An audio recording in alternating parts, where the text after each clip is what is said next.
And welcome back to the show. And we are joined by Monica Lockman this evening, and she's telling us all about La Sylphide, which is coming to Cork Opera House on Sunday, April 14th. So you're the Wicked Witch. I am indeed, this time. Not for always, just for this time. Who are the main characters then? We have two guest artists coming in from Russia. So that's Olga Kosenenko and Igor Zarapov.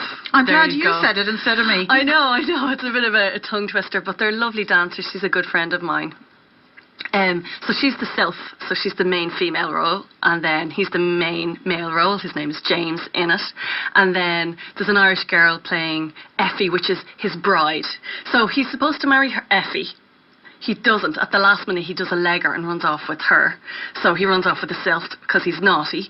And then I just take a dislike to this, and I decide, but I kind of want him, but don't want him, just want to destroy his life, just a little bit, because I can. Because that's what you do on your day off. So I give him the scarf, and he gifts it to the Sylph, the one that he's run off with. And he wraps it around her lovingly, and her wings fall off, and she dies. So I pick him up, and he comes home with me, just because I can. As you do. As you do. But it's just one of those, those things that it's kind of like he had it all. He had such a lovely potential wife, and she's found and the very last scene she walks across and she has a new man. Good, she's a lovely girl, as you do. And he's there with his heart broken, and I'm there picking up the pieces and adding him to my repertoire of men. So it has an unhappy ending for him. Yeah, but that's fine. Yeah, that's fine. Yeah, she had a happy ending. That's okay. Yeah, it's fine.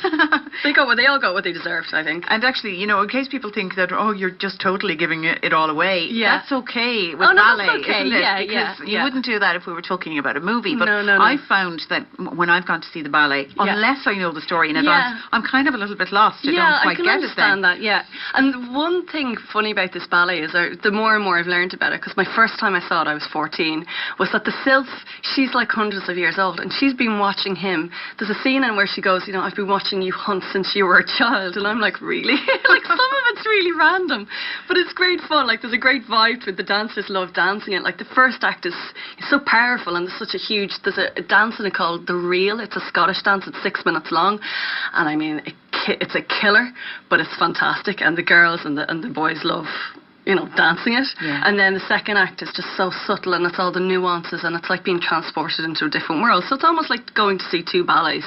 It was one of my first loves when I saw it. I just thought, this is cool. Anybody could sit through this. This is what it's for. And this is why I'm bringing it the first time, because, I think my aim is to get a man to turn around to his wife and say, darling, I'll bring you to see this. Because once there's no tights, all the guys are in kilts. Oh, right. So the gentleman, the audience member won't be so traumatised by it. It's great fun, and it's fast-paced and very quick-moving. And the costumes and the sets are amazing. In the last 18 months, we've had over 20,000 audience members, so it's been really, really good. So we have a massive following. Who are you expecting now in Cork? Will it be, kids who are learning ballet and I think everybody. I don't think I can never generalise with a ballet audience. Like, every time I go out, there's, we've had reviews. We had over 230 reviews, probably 280 reviews from the Nutcracker in when we were in the convention centre of Dublin. We sold 6,000 tickets to that, 2,000 tickets in one day. Yeah.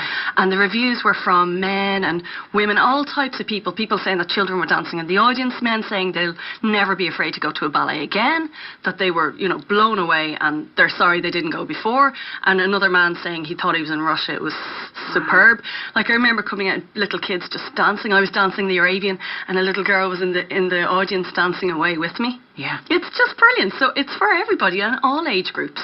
The name is very much synonymous with ballet in Ireland, really, isn't it? Fair play to you. At this point, yeah. And a lot of hard work went into achieving that. Yeah. Artistic director of your own ballet company under your own name for the past 2 years. Yes, that's it. Even though, how long now have you actually been involved? Well, I've been in building it slowly for 10 years, and for the last 2 years, I renamed it Monica Lockman Ballet, because it does, it kind of represents a standard and a kind of a quality, I suppose. Yeah. Everybody knows that I love my sets and I love my costumes, and I suppose what I represent is main scale ballet in this country, really. So that's why we decided to go with my name. Brilliant. Yeah. It all sounds great, Monica. Thank you very much. We must have you back some other time. I would love to be back. The 66 feature that I was telling you about there off air, and we'll have a little bit more time then. Brilliant. Yeah. But for the moment, can we just say good luck with that show, first of all in Wexford and in Cork on Sunday, April 14th at 2 p.m. and at 8 p.m. Monica Lockman. Thank you so much. Thanks.